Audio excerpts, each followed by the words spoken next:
39, 40 ಹಾಗೂ 41ನೆಯ ಕವನ. ದುರ್ಯೋಧನ ಹಾಗೂ ಇತರ ರಾಜರು ಅರ್ಜುನನನ್ನು ಬಂಧಿಸಿ ಬ್ರಾಹ್ಮಣರ ಜೊತೆ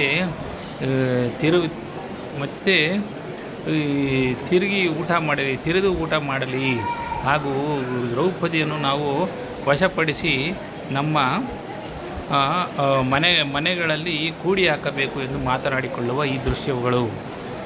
ಅಂದರೆ ಹಳೆಯ ಹುಲು ಧನುವಿದನು ಹಾರುವ ಸೆಳೆದು ಗಡ ಕೌಳಿಕದ ಯಂತ್ರವಗೆಳೆದು ಗಡ ಗುರುವಾಯಿ ಗಿಡಿಸಿದ ಗೌಡ ಮಹೀಶ್ವರರ ನಳಿನಾಮುಖಿ ಹಾಯ್ಕಿದಳು ಗಡ ತಿರುಕುಳಿಯ ಕೊರಳಳಿ ದಂಡೆಯನು ನೀ ಒಲಿದು ಮದುವೆಯ ಮಾಡಿ ಎಂದನು ಬೈದು ಭೂಮಿ ಪರ. ಅಂದರೆ ಯಾವುದೋ ಹಳೆಯ ಕೆಲಸಕ್ಕೆ ಬಾರದ ಈ ಬಿಲ್ಲನ್ನು ಹಾರವನ್ನೊಬ್ಬನು ಬಾಗಿಸಿದನಂತೆ, ಈ ಮೋಸದ ಯಂತ್ರವನ್ನು ಒಡೆದನಂತೆ. ಸಮಸ್ತ ರಾಜರ ಮಾನಭಂಗವನ್ನು ಮಾಡಿದನಲ್ಲವೇ ಈ ರಾಜಪುತ್ರಿಯು, ಯಾರೋ ತಿರುಬೋಕಿಯ ಕೊರಳಿಗೆ ಸ್ವಯಂವರ ಮಾಲೆಯನ್ನು ಹಾಕಿದ್ದಾಳಲ್ಲವೇ. ನಾಚಿಕೆಗೆಟ್ಟ ನೀವು ಹೋಗಿ ಈ ಮದುವೆಯನ್ನು ಮಾಡಿಸಿರಿ ಎಂದು ತನ್ನವರನ್ನು ರಾಜರನ್ನು ಬೈದನು ದುರ್ಯೋಧನನು. ಅಂದರೆ ಹಳೆಯ ಹುಲು ಧನುವಿದನು ಹಾರುವ ಸೆಳೆದು ಗಡ ಕೌಳಿಕದ ಯಂತ್ರವಗೆಳೆದು ಗಡಗರು ಆಯಿ ಗೆಡಿಸಿದ ಗಡ ಮಹೀಶ್ವರರ ನಳಿನಾಮುಖಿ ಹಾಯ್ಕಿದಳು ಗಡ ತಿರುಕುಳಿಯ ಅಂದರೆ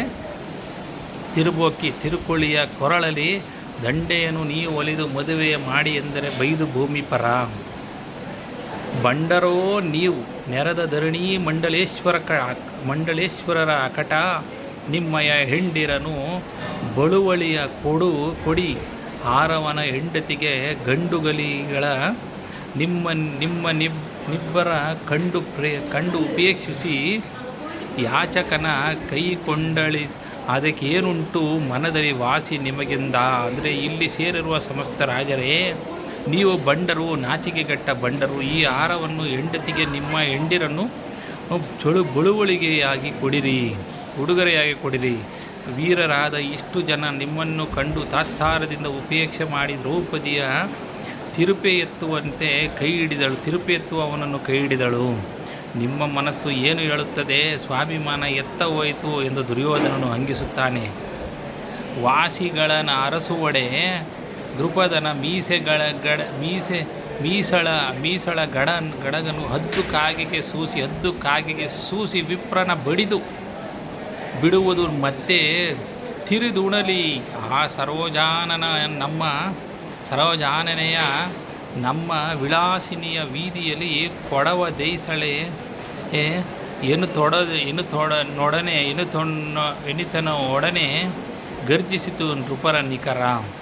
ಅರೆ, ದುರ್ಯೋಧನನ ಮಾತನ್ನು ಕೇಳಿದ ರಾಜರ ಸಮೂಹವು ನಮ್ಮ ಮನಸ್ಸಿನ ಛಲವನ್ನು ಹುಡುಕಿದುದೇ. ಆದರೆ ದೃಪದನ ಮಾಂಸವನ್ನು ಹದ್ದು ಕಾಗೆಗಳಿಗೆ ಹಂಚಿ ಆ ಬ್ರಾಹ್ಮಣನನ್ನು ಬಡಿದು ಕೈ ಬಿಡಬೇಕು. ಅವನು ಮತ್ತೆ ತಿರುಗಿ ಊಟ ಮಾಡಲಿ. ದ್ರೌಪದಿಯನ್ನು ನಮ್ಮ ವಿಳಾಸಿನಿಯರ ಮನೆಗಳಲ್ಲಿ ಕೂಡಿ ಹಾಕಬೇಕು ಎನ್ನುತ್ತಾ ಮತ್ತೆ ಗರ್ಜಿಸಿದರು ದುರ್ಯೋಧನ ಹಾಗೂ ರಾಜರು. ಅಲ್ಲಿ ನಡೆದಕ್ಕಂಥ ರಾಜರು. ಧನ್ಯವಾದಗಳು.